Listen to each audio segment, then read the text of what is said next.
It's time to discuss the best 10 grapplers in the sport of MMA. Guys, I don't give a damn what you've done outside of the sport. I don't care what your accolades are in jiu-jitsu or wrestling. Your little jiu-jitsu tournament trophies don't mean anything. What matters is what you've been able to do in the octagon in mixed martial arts. And that's what we're going to get at today. Guys, my criteria is going to be based on dominance. Have you been able to use your grappling to impose your will? Have you been able to finish people? Or have you been dominated yourself in the grappling department? Because if you had, that's not going to be a good look. So guys, without further ado, man, let's just get right into this list. I'm going to break down the top 10 grapplers in MMA. And to give you guys an example of what I'm not going to include, Exhibit A.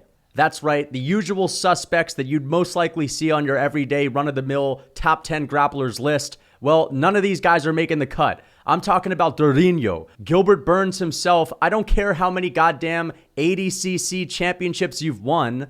At the end of the day, what have you done with it? Brian Ortega, he's not making the cut as well. I've seen this guy get dominated on the ground. This guy was submitted by Yair Rodriguez, for goodness sakes. And I know that was a little bit fluky, but come on, man. Yair Rodriguez is coming out on top? That's ridiculous, bro. Merab Dvalishvili. Now, I honestly think that Merab Dvalishvili is unstoppable right now in the bantamweight division. He is honestly the most horrifying bantamweight that exists. But it's all cardio. It's all pace. This guy fails at a higher clip than anyone else when it comes to getting takedowns. He's not able to establish control, and he can't get a damn finish to save his life outside of a gassed out Marlon Moraes on the ground. So Merab Dvalishvili, he's a cardio machine, but as far as his grappling is concerned, it ain't all that, bro. He's just really good at pushing people around, and that works, but I'm sorry, man. There are some other guys that are better than him. Brian Ortega, let me get back to him. I've seen Brian Ortega get dominated on the ground by, of course, one of the greatest fighters ever, Alexander Volkanovski. But nonetheless, yeah, Ortega had a couple of moments. But if you pair the amount of time that Ortega had getting a dominant position over Volkanovski, which is probably, like 35 seconds between the two submission attempts, versus Volkanovski's time beating Ortega to a pulp, yeah, I'm probably going to think that Ortega didn't get the better of Volkanovski throughout the majority of the grappling exchanges. So Ortega, outside of that fight, when the hell has he actually used it? Who's the last guy that this guy has finished on the ground? Clay Guida? I mean, it's been so long. We're going to have to go back to the early 2010s, for goodness sakes, to find an Ortega finish or to find Ortega doing anything with it. This is the thing that really annoys me, is some people just are so caught up in these narratives that are just so mainstream and conventional that they'll think it's disrespectful not to have Brian Ortega as a top 10 grappler when it's like, give me reasons, please. I'd love to have a couple of them because I can't really give you any other than he almost subbed Volkanovski and ended up getting his ass kicked on the ground. And when's the last time he's actually done anything with his grappling? Again, you're going to have to go back to the early 2010s. Gilbert Burns, the same thing. Like, it's not disrespectful not to have him in the top 10. It's a foregone conclusion for most people. Well, Gilbert Burns has to be up there. I don't understand it. I don't get it. And that's why I'm going to have some good reasons for everything up here. Again, Gilbert Burns is excellent. He's an excellent grappler, but he's grappled plenty of times and it's been stinky. It's been really underwhelming. And we just have to be honest about that. Defensively, he's one of the best grapplers in MMA history. This guy got out of a back take from Damian Maia and stood up like it was nothing. Okay, that's amazing. Gilbert Burns shut down Khamzat Chimaev's grappling. That being said, what has Gilbert Burns really truly done other than submit Neil Magny, who's not that good? Neil Magny, it took Gilbert Burns 4 years to find a single submission in the welterweight division. I've seen this guy go to the ground with a rocked Tyron Woodley. He hasn't been able to do shit with it. All right, I've seen Kamaru Usman dominate Tyron Woodley on the ground. I've seen Colby Covington dominate Tyron Woodley on the ground. And at the end of the day, bro, I've also just seen him take people down and stink it up. He wasn't able to do a damn thing to Jorge Masvidal. And I understand Jorge Masvidal has got good submission defense, but he wasn't able to get any good ground and pound going. I've seen Colby Covington look like he was drowning Jorge Masvidal on the ground. You know what I mean? I've seen Kamaru Usman do better with Jorge Masvidal on the ground. And also, let me bring up the Wonderboy fight. Gilbert Burns looked like he was just holding on for dear life. And at the end of the day, if that was a high-level grappler in Wonderboy, I would let it slide, but it's a striker. I've seen Bilal Muhammad dominate that guy. So this is not like some high-level grappler in Wonderboy Thompson. We could talk about his submission defense, but if we're going to really praise Thompson's submission defense, then damn near half the roster has some of the best submission defense, okay? Gilbert Burns hasn't really been able to dominate with his grappling enough for me to put him into the top 10. All right? That's just how it's going to be. Whatever he might be capable of doing in your mind hasn't been proven. Sure, he's defensively a wizard, but this is not the top 10 most defensively sound grapplers. If it was, he'd be at the top of the heap. So anyway, guys, let's just get on to the actual list. Coming in at number 10, we're going to go with Anthony Smith, one of the most difficult specimens to deal with on the ground. Oh my gosh. You know, Anthony Smith, guys, all jokes aside, he's got a nasty triangle from bottom. He was able to do his thing against Jon Jones, and I'm just messing around. The real number 10 guy is Alexander Volkanovski, and I understand already this is going to ring some alarms. Guys, Volkanovski, and let me just explain this to you. Number one, we're going to talk about what he's actually been able to do with his wins. Everyone mentions Brian Ortega being one of the greatest submission threats that the world has ever seen. Alexander Volkanovski, okay, he dominated Brian Ortega on the ground more than Ortega was able to dominate him. And this is what I mean.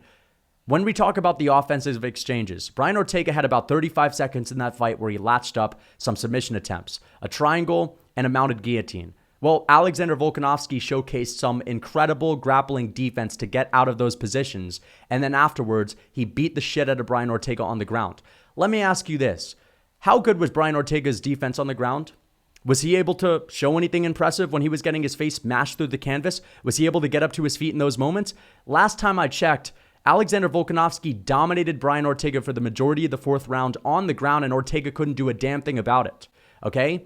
Alexander Volkanovski got out of the mounted guillotine in the third round, beat up Brian Ortega after that, and Ortega couldn't do a damn thing about it. So this is a guy that was just straight up grappling with a killer on the ground like Ortega, and he outdid him. He outdamaged him. You know, we can talk about the submission attempts. I don't give a fuck. It's more than just submissions. It's about who can do the more damage, who can impose their will. Volkanovski beat his ass. Yair Rodriguez, one of the scariest strikers in the game. We understand it. I know this is not the best possible win you can get as a grappler, but let's not forget that people were talking about Yair's ground game as if it was drastically improved from who he was when he was younger. Yair Rodriguez has a nasty guard game. We saw him butcher Josh Emmett in that guard as well. And Josh Emmett, that's a guy that's got some grappling, but Volkanovski passed over that guard of Yair Rodriguez, a guy that's got the ability to look like a tornado down there, throwing elbows off of his back, throwing up arm bars and submission attempts. Yair Rodriguez messed up Brian Ortega on the ground. As briefly of an exchange as that was, at least he was able to come out on top of that. Volkanovski got on top of Yair, smothered him, and beat him up. This is the thing about Alexander Volkanovski. He can impose his will on the ground. And a lot of people forget this, but when Volk got into the UFC, that was his thing. He would go out there and he would take people down and try to TKO them with ground and pound. And he successfully did that to his first few opponents. He did that to Yusuke Kasuya. He did that to Jeremy Kennedy. So Volkanovski has had the ability to grapple for some time now, but what really allowed him to level up was the Islam Makhachev fight. Remember, we were all writing him off going into that? And he proved us wrong. What do I mean by he proved us wrong? Well, he lost the fight. But what if I were to tell you that out of both of those guys, Volkanovski and Makhachev, the one that had the biggest moment on the ground where they were successfully damaging the other guy was Alexander Volkanovski. That was the only moment throughout the entirety of the fight in the fifth round where somebody was getting damaged on the ground. Significantly, that is. Volkanovski dropped Islam Makhachev, and for the final minute, he beat him up on the ground. Makhachev gassed out, tired, couldn't do a damn thing about it. And I know it's the end of the fight. He trusted in his ability to win it anyway, but at the end of the day, couldn't get up to his feet. That has to say something. And Makhachev, a monster on the ground, took Alexander Volkanovski, a much smaller guy, down. Now, I know Volkanovski's short and compact. That's a hard guy to control. But I don't really think that anyone else is surviving as well as Volkanovski, to where in the fourth round, if they get their back taken by Makhachev, they're going to be popping Makhachev in the face, smiling to the camera and hyping up the crowd, cursing at him. I mean, this is what I have to say, and I'm going to say it for the 1,000,000th time. If you're Makhachev, okay, or if you're Volkanovski, and you're going to have grandkids one day, and I know that some of you guys have heard this. Imagine you're going to be one of these guys. You're going to have to show your grandkids the fourth round. Okay, do you want to show them the video as Islam Makhachev? Islam Makhachev, do you want to show your grandkids that fourth round?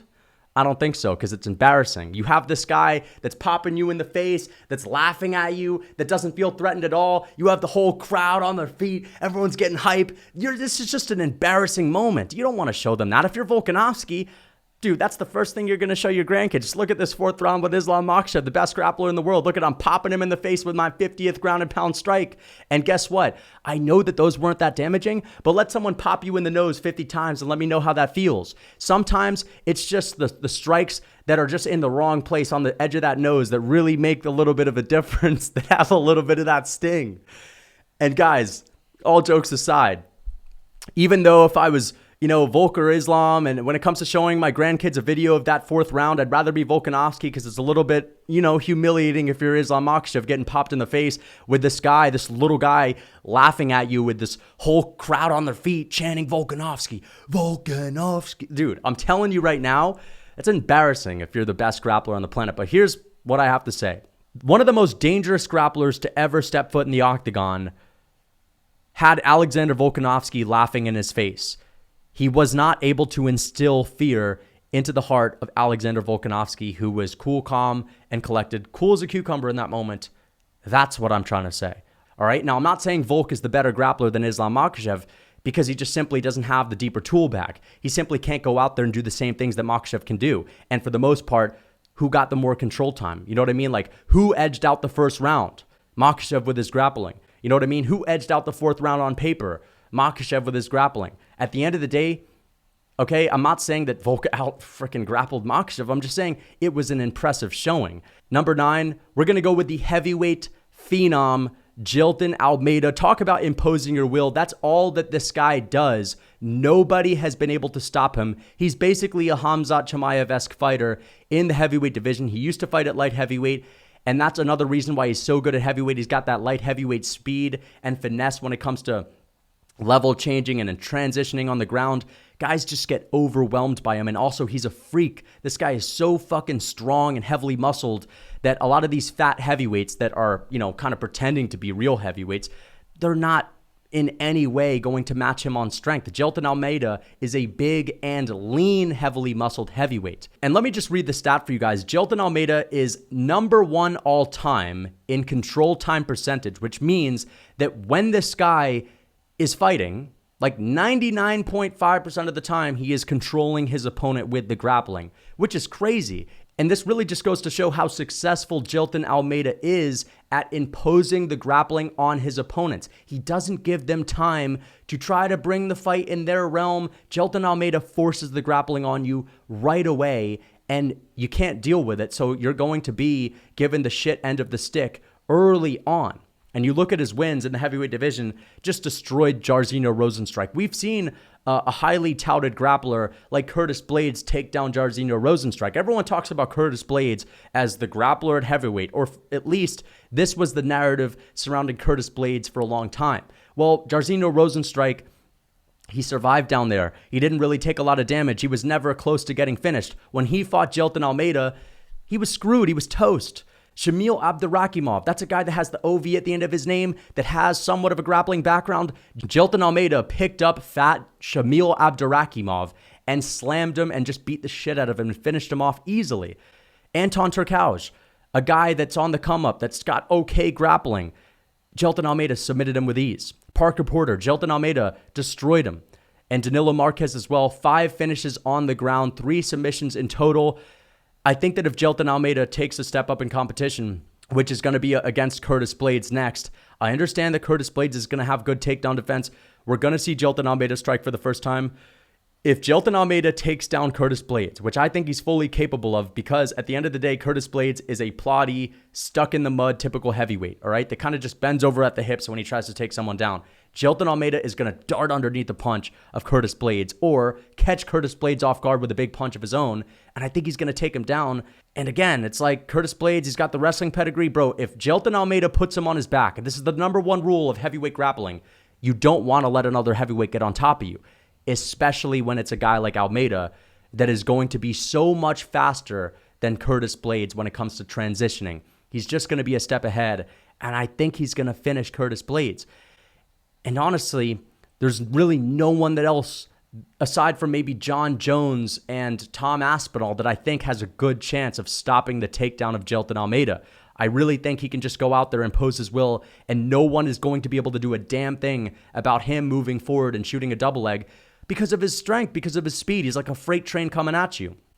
This is why he's at number 9 right now, because I think this guy's going to dominate for a long time in the future, just based on, again, the skill, the level of ease he's able to get people out of there with. We rarely ever see this. You know what I mean? So I have to put Jailton Almeida up there at the number 9 spot. He's finished every single one of his fights easily. He's taken no damage, and he's just maxing out on these stats too. Like every single part of his fights, all the minutes have been him dominating people on the ground. Let's move on to the next one. Paul Craig. All right, this is a guy that I don't really see make the cut all that often, but let's look at these wins, man. First of all, he just TKO'd Andre Muniz on the ground. Andre Muniz is someone that got a lot of hype as a grappler. We knew that he was decent. I thought, in my opinion, he was a little bit overhyped because he had, submitted to old man Jacare Souza that needed a cane. I get it. Andre Muniz got destroyed by Paul Craig on the ground, okay? Paul Craig, we know he's a monster off of his back. I mean, look at the beautiful finish he got over Nikita Krylov. Nikita Krylov had Paul Craig down. He was beating him up out of nowhere. Triangle, the fight's over. Paul Craig submits him. Same thing with Magomed Ankalaev. Magomed Ankalaev's winning the fight out of nowhere. With 20, 30 seconds left on the clock, Paul Craig submits Magomed Ankalaev, which is one of the best grapplers on the roster. I'm trying to just think of, Paul Craig's like the Kraken. You know what I mean? He's just something that's just going to pop out of nowhere and overwhelm you and eat you alive on the ground. This is kind of his style. He's like got that Kraken style that just pops out of the water and takes the whole ship and brings it out of existence. And the people in the ship don't even know what hit him. And look at that win over Jamal Hill. Within the first couple of minutes of their fight, Paul Craig latched onto Jamal Hill's arm and wrenched it off. This is a guy that went on to be a champion. Magomed Ankalaev has potential to be a champion. Kennedy Nzechukwu, another guy that Paul Craig finished as well. And then, of course, Nikita Krylov, I already mentioned him. That guy's moving up. He's a very good grappler in his own right at this point in his career. The reason I can't have Paul Craig higher is because he's lost to a couple of guys as well. He's just like one of these Michael Johnson types. But you know what? Fuck that. I'm not going to say he's a Michael Johnson type. Paul Craig's, look at all these amazing wins. Michael Johnson doesn't have this many names on his resume when it comes to wins. So I don't want to disrespect Paul Craig like that. But Jimmy Crute submitted him. Volkan Ozdemir was able to keep it in the stand-up. And Volkan Ozdemir at this point in his career isn't the greatest fighter. Johnny Walker TKO'd Paul Craig pretty easily. Alonzo Menafield TKO'd Paul Craig. Guys, he's not going to be the best, but I do have to add him to the list because when people go to the ground with this guy, they're just outmatched. Like, ultimately, he checkmates people. He checkmates some of the better grapplers in the upper weight classes, and he's doing this to like the highest ranked guys. He's doing this to guys that have potential to be a champion. Paul Craig only has a couple of losses throughout the past couple of years. He's got more big wins that outshadow those losses. And again, we're talking about the cream of the crop. So Paul Craig has to be up here. Number 7, I'm going to go with Colby Covington. So guys, it was either Colby or Kamaru Usman making the list, and I went with Colby Covington. I know that Colby's lost to Kamaru. I know that that was also due to the stand-up, so that's not something we can really weigh too heavily in here. But I think that Colby's got a better ability to control people on the ground. You know what I mean? He might not be as strong as Usman. He might not be able to get the takedown as easily, but once he gets people to the mat, he's more successful at smothering them, at taking their soul, at threatening submissions. He doesn't get a lot of submissions, but he'll take your neck. He'll give you a neck crank. He'll just fuck. It's like Colby Covington's giving you a fucking noogie every time he takes you to the ground, bro. That's kind of his style. He just kind of bullies you down there a little bit. He doesn't really do that much damage, but he makes your life completely and utterly miserable, and he gasses you out, and he wears you out more than anyone else. And that's why we're able to see this guy just pick up steam and set records for strike numbers. Now, look at what he did to Robbie Lawler when they fought in 2019. Colby Covington smothered Lawler on the ground a couple of times early on in the fight. Lawler, that's a guy with good takedown defense. And after that, Lawler was completely and utterly gassed. Colby Covington set like a strike record for most strikes ever attempted in a welterweight 5-round fight, which was incredible. I don't even think it was a welterweight 5-round fight. He set the record for most strikes attempted in a fight, period, which was amazing at the time. This was before Max Holloway facing Calvin Kattar, I guess. But let me get back to Colby Covington's grappling. Again, once he gets his hands on you and he can secure a takedown, it's looking like a beginning of a long night that you're probably going to be losing. And this is what I have to say about the future matchup with Leon Edwards. I think that Kamaru Usman's got a better chance to beat Leon Edwards, okay? When it comes to the power in his hands, the reach advantage, he's also got a good ability to just take you down whenever and to tire you out. He's got a great pace as well. But Colby Covington is better at controlling someone once he gets them to the mat. All right, although I'm picking Leon Edwards to beat Colby Covington, I do have to say if Colby can take him down, he will have more success than Kamaru Usman. It's just that I don't think Colby's going to do all that well on the feet. That is the difference. Colby's ground control is spectacular. He's number 8 all time in control time at 1 hour, 56 minutes, and 21 seconds. If he fights 3 or 4 more times throughout his career, we might see this guy crack the number 1 spot. Who knows? 9 all-time in takedowns at 67. And the only losses are to guys like Kamaru Usman, Warlley Alves, where he got choked out. That was way back in the day, so it's something that I'm not going to look too deeply in. He outgrappled RDA. It was a close fight. He didn't dominate RDA, but he did get the better ultimately of RDA in the grappling. Outgrappled Damian Maia. Not many people are able to outgrapple Damian Maia or even go to the ground with him and live to tell the tale, if you know what I mean. Damian Maia is a monster down there. Destroyed Dong Hyun Kim, destroyed Brian Barberina, and of course we saw what he did to Jorge Masvidal. Colby Covington has to make the list. He's able to dominate people on the ground. He's able to hurt people and really impose his will, and that's the difference between him and a guy that we can draw similarities from with Kamaru Usman as Colby. It seems like he's just able to impact guys a little bit more than Kamaru Usman once he gets them down. He's able to drain them a little bit more. He's able to smother them a little bit more, and that's why I have to give Colby Covington some respect. Number 6, Alexandre Pantoja, the current flyweight champion who just outgrappled Brandon Moreno. Before that, submitted Alex Perez within the first couple of minutes of the fight. If you're outgrappling flyweights, I mean, the flyweight division, the reason I'm putting Alexander Pantoja up here is because it's one of the best divisions in the UFC. It doesn't get enough credit. These are the fastest guys. These are the guys that are going to display the best scrambles. And Alexander Pantoja is the king of the heap. You know what I mean? This guy made Alex Perez look like a nobody, look like a complete amateur. He made Brandon Royval look like an amateur. As soon as he got to the back, that fight was over. And how many people out-grapple Brandon Moreno? How many people are able to rack up that kind of control time and take the back? He wasn't able to get out of those positions, and that's something that allowed Alexander Pantoja to bank some of those rounds. He's lost to Askar Askarov. That's not the best look. He's lost to Davidson Figueiredo, but he got dropped in that fight. The majority of that was a stand-up battle. But ultimately, this guy is so goddamn skilled. If you're going to be beating Brandon Moreno in a grappling battle, okay, Brandon Moreno, in my opinion, is one of the more underrated grapplers in the entire sport. He's got some of the best scrambles. He's got fantastic submission ability. You could make the argument that he is the best wrestler in that division, but ultimately, Alexandre Pantoja's got good wrestling. He's got good scrambles, and he's just the better guy when it comes to finding a dominant position. And he's so good at getting the back, and he's a master at it. So I have to put him up here at the number 6 spot. Another thing that I have to mention is at this point, I don't think that anyone is going to outgrapple him anytime soon. So he's looking like a pretty scary champion. He's very well-rounded. He's dangerous on the feet. He's got a granite chin. He's got a ton of power in his hands.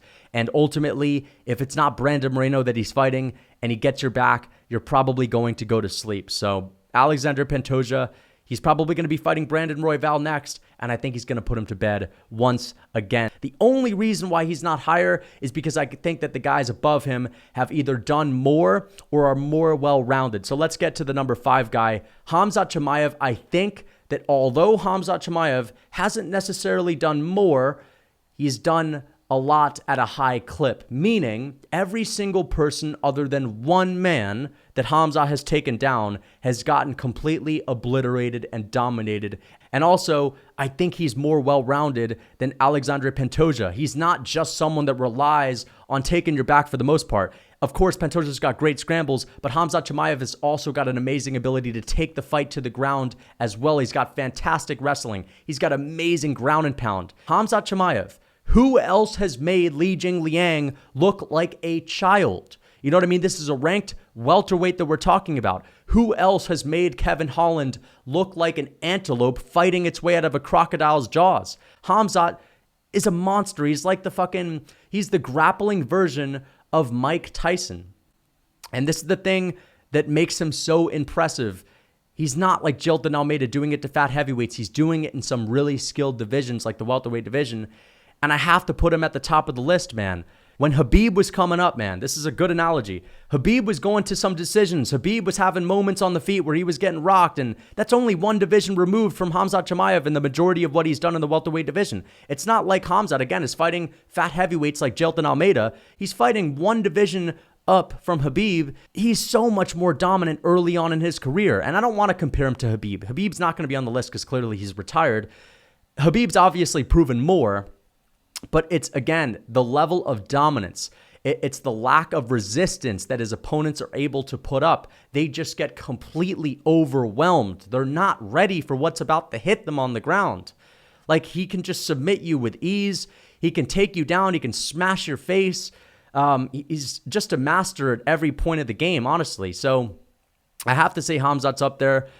Yeah, let's talk about the Gilbert Burns fight, though, because there's a little bit of a question mark next to Gilbert Burns' name. We know that Khamzat Chimaev beat him. Khamzat took Gilbert Burns down with ease. Let's just say that. He took him down easily, and he literally picked Gilbert Burns up on the ground as well and slid him across the octagon like 10 feet, which is pretty impressive, showcasing his strength.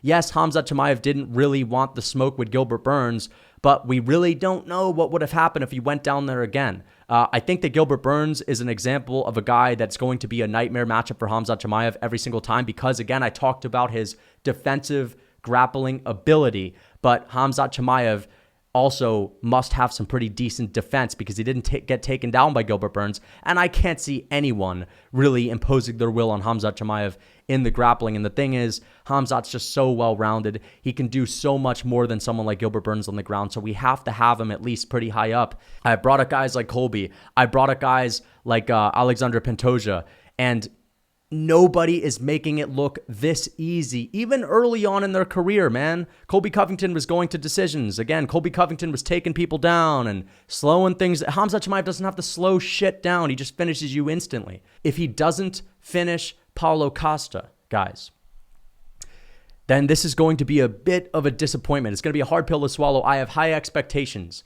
for Khamzat Chimaev and Paulo Costa. He's going to be moving up a division against a guy that I don't even think is a top 10 middleweight. Maybe he's a top 10. I don't think he's a top 8 middleweight. I think I can name 8 middleweights that are better than him. Khamzat Chimaev is someone that I think of as being a lock for a champion. All right, I think this guy would go out there and pick up Israel Adesanya and submit him with ease. And this is the thing. What other grapplers are better than him in the middleweight division? I don't think I can name a single one. Khamzat Chimaev is looking like he's got the greatest skill set we've ever seen in those divisions. So, future champion. Again, I mentioned Adesanya. This is the guy that's probably going to beat him if they ever fight. 100%, bro. Maybe not 100%. Let's not say that. Izzy definitely has a chance. That's the thing about Khamzat. We don't know yet what is going to happen if it goes into the later rounds. So let me just bring this up before we get on to the next guy. If Khamzat Chimaev comes out the gate so ridiculously fast like he did against Kevin Holland, for example, like he does against everyone, he comes out the gates hard, can you maintain that for 15 minutes? Now, some people mention how, Khamzat's comfortable with the grappling, and therefore you're able to last a really long time doing what you're most comfortable with, like Alexander Pantoja. Alexander Pantoja can get tired on the feet. He can take your back. All of a sudden, he's rejuvenated. You know what I mean? Khamzat Chimaev can get tired on the feet with Gilbert Burns, but if he's able to get the fight to the ground, it's like a breath of fresh air for him because it's so natural for him to be down there. Can Khamzat Chimaev wrestle for a hard 5 rounds? Will he ever need to? I don't know, man. I don't see anyone shutting this wrestling down and making Khamzat bring him 5 rounds. You know what I mean? But if Khamzat doesn't have the best gas tank against a guy like Izzy who might be able to stuff a bunch of the takedowns, and Izzy has a great gas tank as well, then it's going to look like some issues for him. But for the most part, I don't see anyone right now giving Khamzat a really hard time in any of those divisions. Aljamain Sterling. I'm going to have Aljamain Sterling at the number 4 spot. I have not seen anyone transition faster than Aljamain Sterling on the ground. That is why he is the champion. That's why we've seen him dominate people like Petr Yan by taking Petr Yan's back. When I say dominate, I'm talking about when he was winning moments in that second fight, the second and the third round. Not many people are able to get in that kind of position with Petr Yan in the first place. The reason why Aljamain is able to do it is because his level of transitions on the ground are ridiculously fast. When he takes people down, he's so good at landing in a great position, like getting into mount instantly. And when Aljo gets into mount, Of course, he's a big, strong guy. You don't want him raining down elbows on you. People freak out and they give up their back. And that's why we have moments where Aljo's able to destroy people down there as well, like TJ Dillashaw. I know TJ was hurt, but at the end of the day, he still got his ass kicked. He still gave up his back. Corey Sandhagen, we saw what Aljamain Sterling did to him. Corey's been getting a lot better. If Aljo took Corey down again, I guarantee you he would get a dominant position. Whether or not he'd finish Corey Sandhagen isn't necessarily the question. I do think that these bantamweights are really highly skilled, and because everyone's so well-rounded, they make it hard for Aljo to finish them down there sometimes. But again, it's like, who are the guys that have really made him work for the finishes? Petr Yan and Henry Cejudo. These are two of the best grapplers in the bantamweight division. Henry Cejudo, the guy's like a 5'4" ball of muscle that's a gold medal Olympic winner. That's a nightmare for any grappler. No wonder that's the only guy that was able to kind of nullify what Aljamain Sterling was throwing at him. And Aljo still took Henry down a couple of times. Aljo still did his thing in that fight. You know what I mean? Marlon Moraes, that's the last guy to beat Aljamain Sterling. Aljo took Marlon Moraes down, wasn't really able to do anything with it. That's the one moment that I'll bring up. But other than that, I mean, look at what he did to Cody Stamann. Got him with the Sulev stretch. You don't want this guy getting on top of you.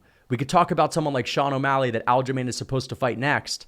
Listen, Sean O'Malley has a pretty good ground game. He submitted Takan Origomi. Oh, Takan Origomi, as if that means jack shit anyway. But yeah, he was able to nullify some of what Petr Yan was throwing at him on the ground, 100%. Aljamain Sterling has long limbs. He's got very long arms and long legs. He must have a short torso because that's where kind of the height must disappear a little bit because he's only 5'7", I think.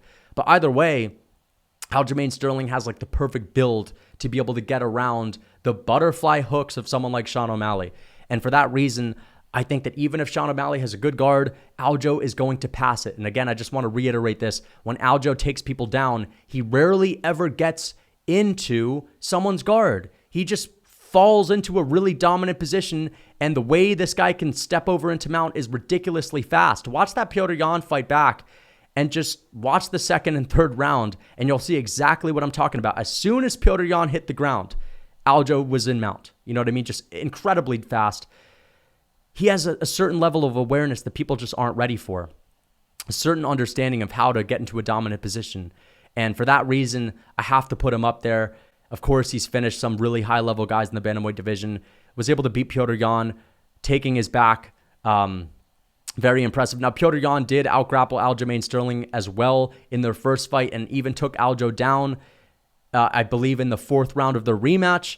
But I'm willing to bet Aljamain Sterling is the better grappler overall. Petr Yan's definitely one of the best, which makes Aljo's win over him look impressive.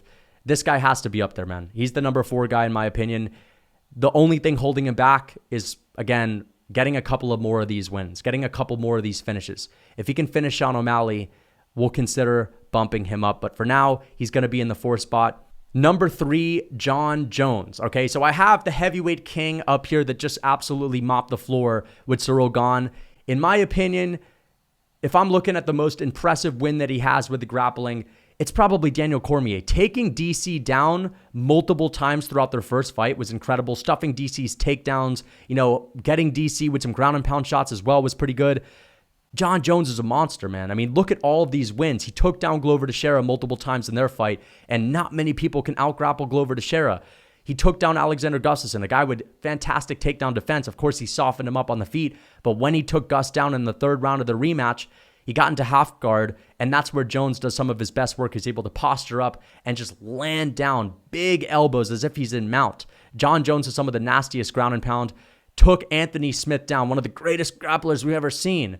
Anthony Smith, the only reason he's not literally the top grappler in this list is because, sometimes you zig instead of zagging, and that's how the game goes. Sometimes you zig instead of zagging, and sometimes you should have zagged. And Anthony Smith has just made a couple of errors here and there. But, guys, Lyoto Machida, Jon Jones's greatest photo op where he just slumped Lyoto Machida on the ground. Chael Sonnen out-grappled him. Vitor Belfort, Rampage Jackson subbed him. Ryan Bader. The only loss that he has is to Dominic Reyes. And that boy Dominic Reyes is an athlete, man. That guy's hard to take down. And Jon Jones, he did take Reyes down a couple of times, but he popped right back up to his feet.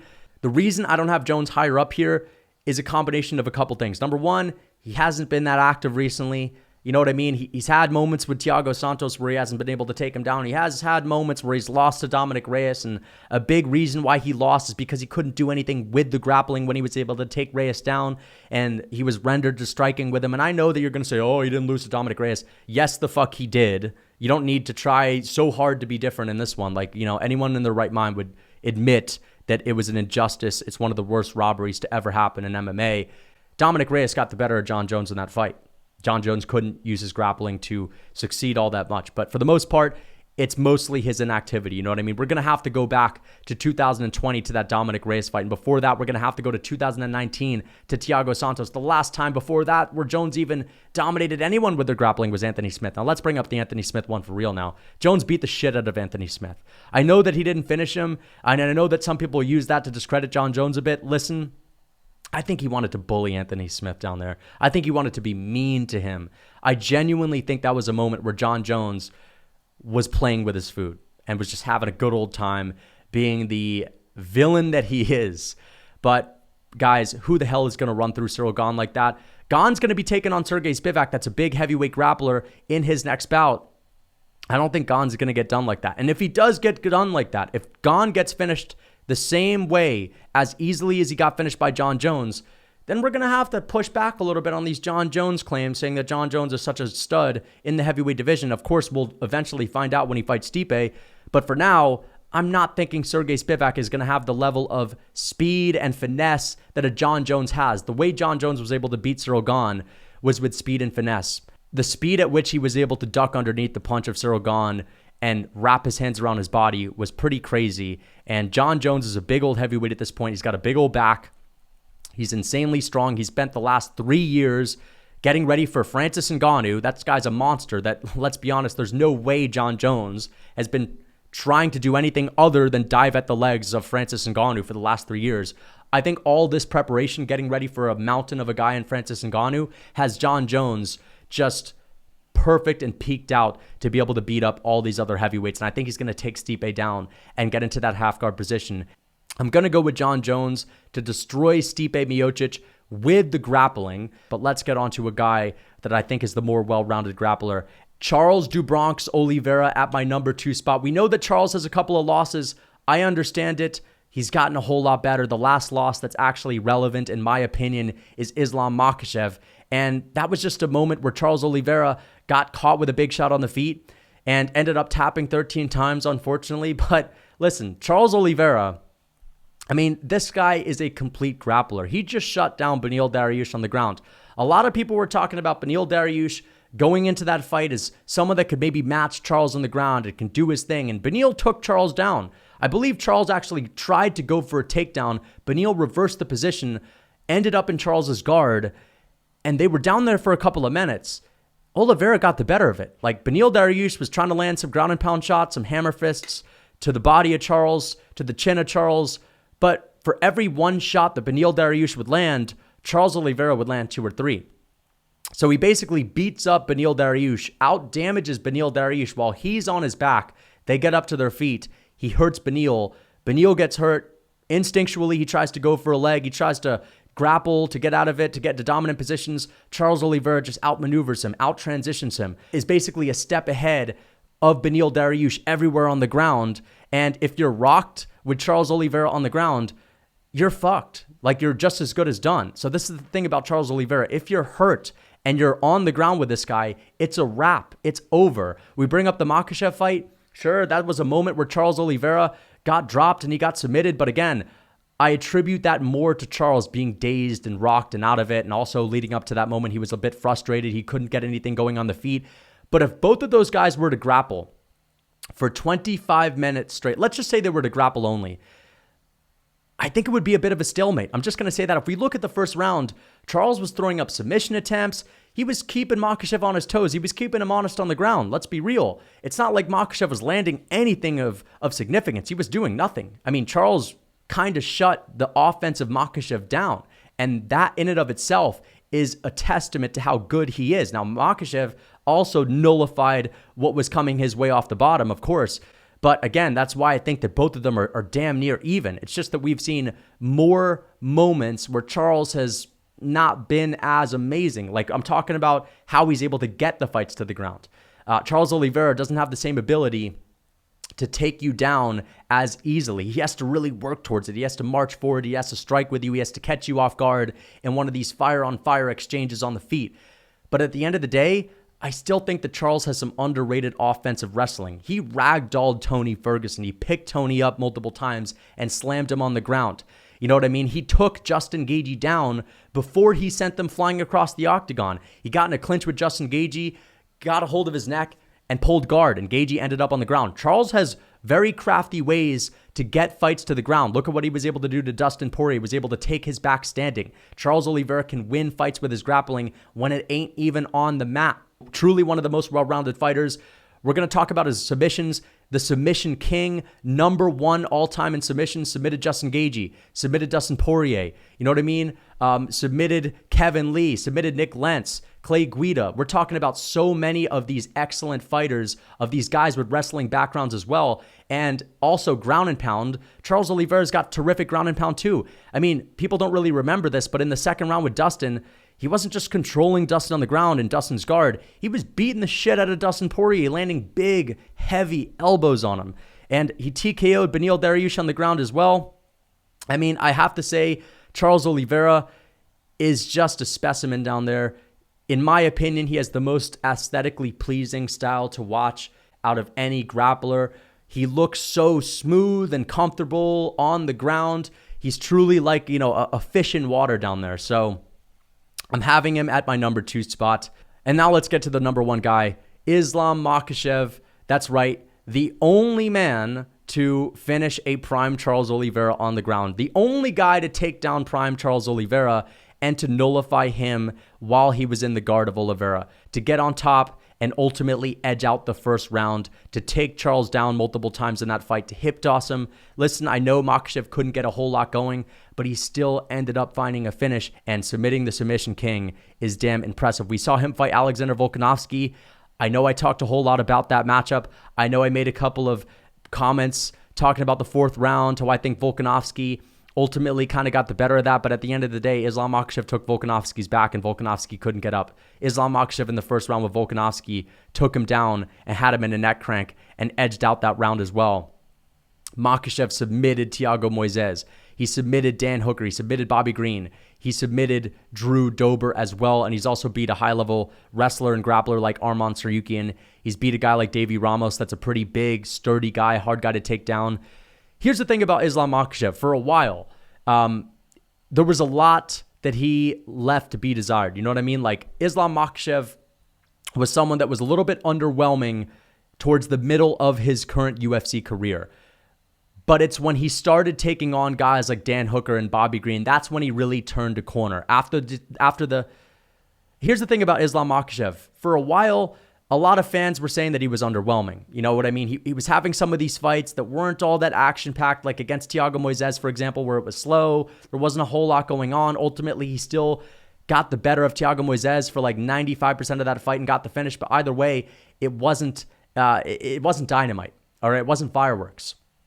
It was after that fight when Islam Makhachev really turned the tide. We talked about Khamzat Chimaev and the level of speed at which Khamzat's able to finish guys. That's what we saw Islam Makhachev doing after the Thiago Moises fight.